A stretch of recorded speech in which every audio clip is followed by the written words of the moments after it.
Hi folk, Michael here.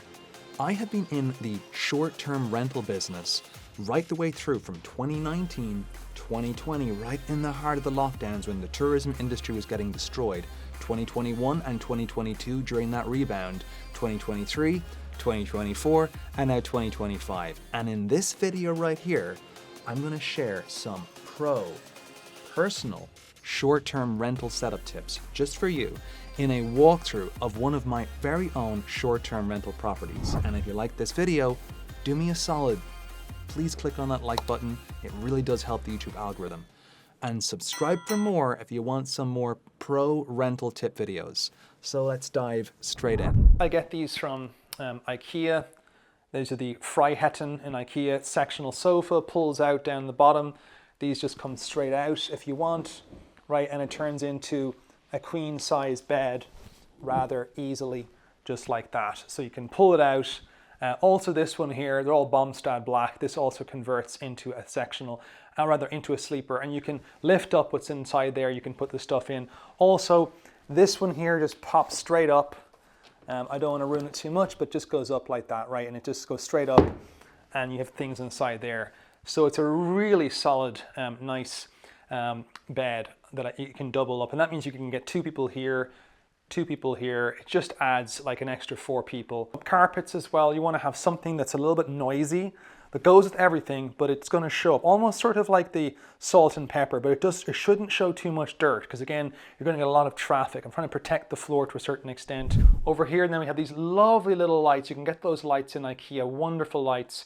And over there, there's also this where the yellow sign is. There's a little noise machine, great sound machine if you've got children, or even just because you're in an Airbnb and you want to sleep and everyone else wants to be awake, or you're maybe in a loud area, you've got neighbors next door or something like that, you want to have that. And this doesn't actually have any loudness here, so it's actually perfect. But you know, if you're in the front room, sometimes there can be noise once or twice, but it's very quiet, typically speaking. Some other places I have are not as quiet. But just that nautical theme going on. Love this little extra piece here where you can sort of sit down, change your shoes.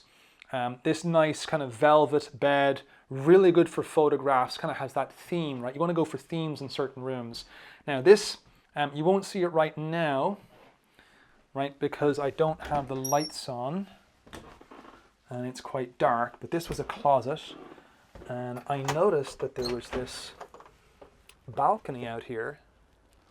And I said, hey, why don't I convert this? Okay, so we have this nice little balcony out here, and we have our little area where people can socialize, and during the day they can look out over the back garden. It's all, you know, it's all basically covered, so you can see the wooden fence keeps the little ones safe. It's all totally enclosed, so they can park and then they can go out the back and play down there. And it's again pretty high up here now and already just on the second floor. There's a little rubber roof below, and all we did here was we put Trek deck over the actual floor, put this little gate all the way along, and then I got this little extra trellis to give some privacy from the neighbors. And we have this light here, which you can pretty much get like in Walmart, right? And just these nice wicker chairs you can get online, ottoman system. There are 2 different separate systems here. So yeah, that was an old door, no lights. That was new. We had to crawl through the window when we first found this.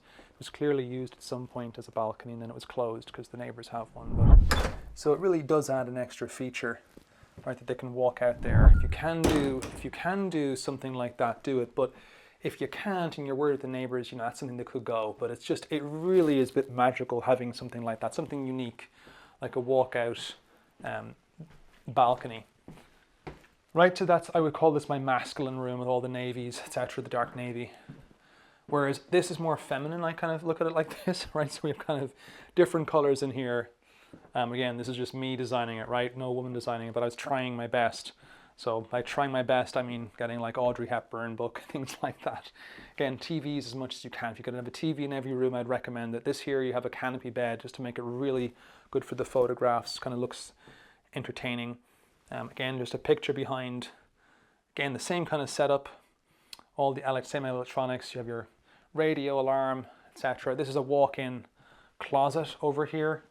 Nice to have your, you want to have this for the, think about, you know, if you're in a hotel, you want to have something they can put their bag on, ironing board, iron, hair dryer, all the parts. I do try to have everywhere possible these kind of little outlets like this, because you have your USB charger. Now this was a little bit earlier before the C became more popular. So there is more modern ones now with the C I have in some parts of the house, but still you have this little ridge to balance a phone if you want, and you can plug it in your USB, etc. But you know, it's just, you know, this extra thing, it's grounded, it's protected, and you know, it's just a great thing to do in some of these older houses. Of course, you want to make sure first, ideally, that you know, you've checked all the electric, you've removed all the knob and tube, you've brought it up to code, you do everything right. But then it can be just something extra, like really it was almost over the top, but I did like having these outlets in every place. That's a great electrical tip. Well guys, if you liked that real estate video and found my opinions useful, it is totally free to subscribe for more. And if you're not already a subscriber, it's as easy as smashing that subscribe bell notification button. It helps the algorithm, and I really appreciate it. So thank you so much, you guys, and best wishes for your real estate journey.